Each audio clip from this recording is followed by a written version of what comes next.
नमस्कार मेरे प्यारे दोस्तों, यहाँ एक और प्रश्न पूछा है, उसका भी मैं आंसर आपको कर रहा हूँ।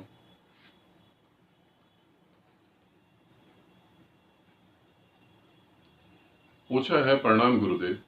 गुरुदेव, मेरे माता पिता साल में 2 बार गंगा स्नान के लिए जाते हैं और मुझे भी ले जाते हैं। वो कहते हैं इससे पवित्रता बढ़ती है, पाप मुक्त जीवन होता है और अंततः मोक्ष मिल जाता है। मुझे ऐसा नहीं लगता है, इसीलिए मैं आपसे जानना चाहता हूँ कि गुरुदेव, क्या ये सत्य है या असत्य है?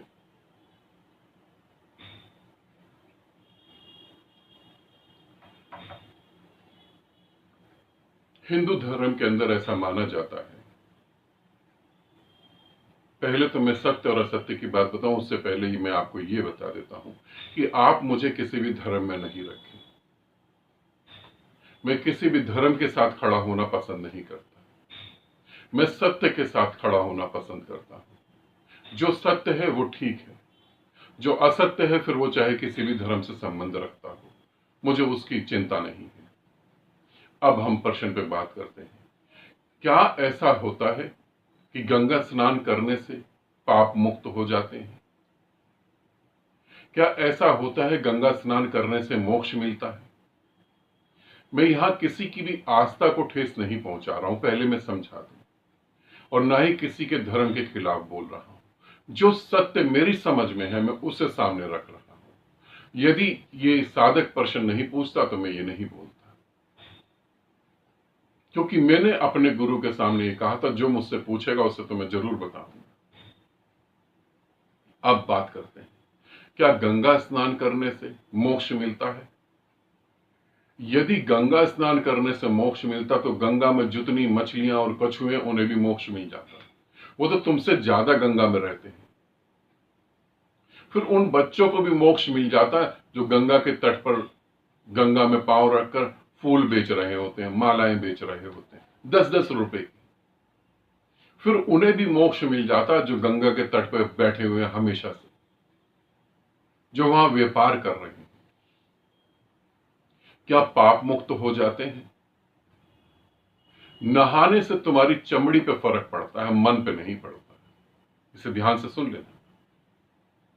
मैं ये नहीं कह सकता, और ढोंगी गुरुओं की तरह मैं तुम्हें ये नहीं कह सकता कि नहाने से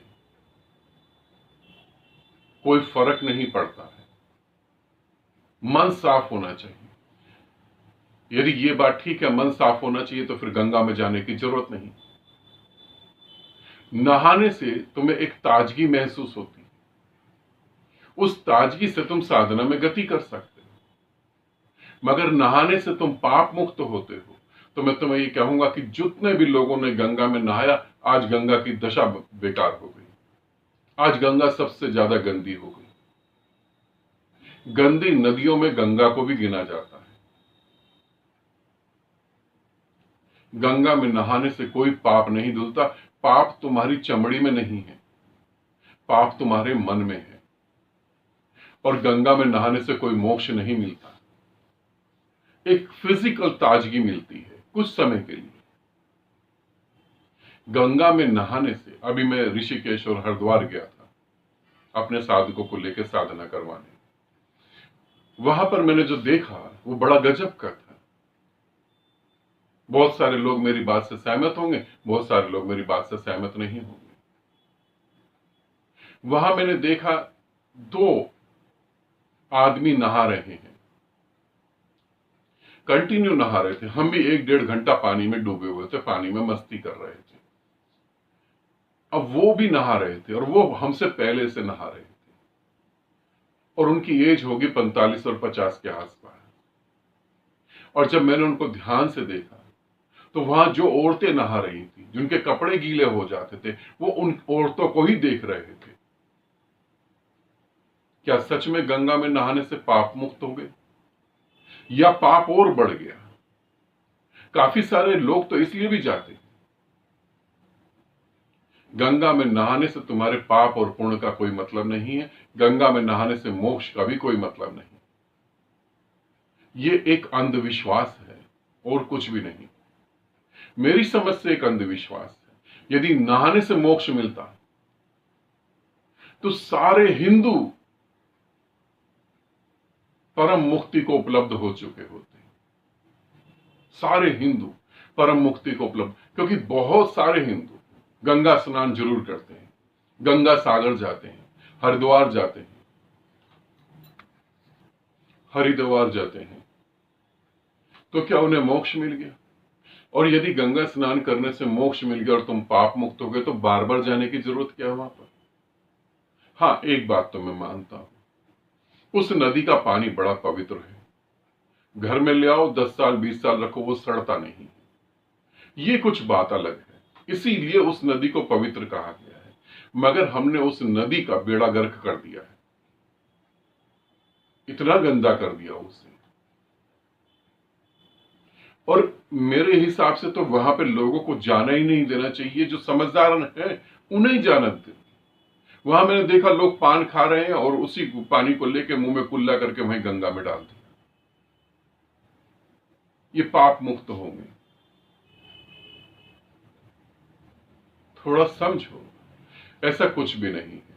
मैं इसे सिर्फ अंधविश्वास मानता हूं। गंगा नहाने से ना तो मोक्ष मिलने वाला है, इतना सस्ता मोक्ष नहीं, और ना ही तुम पाप मुक्त होते हो, क्योंकि पाप तुम्हारे शरीर में नहीं, तुम्हारे मन में पलता है, शरीर में नहीं पलता।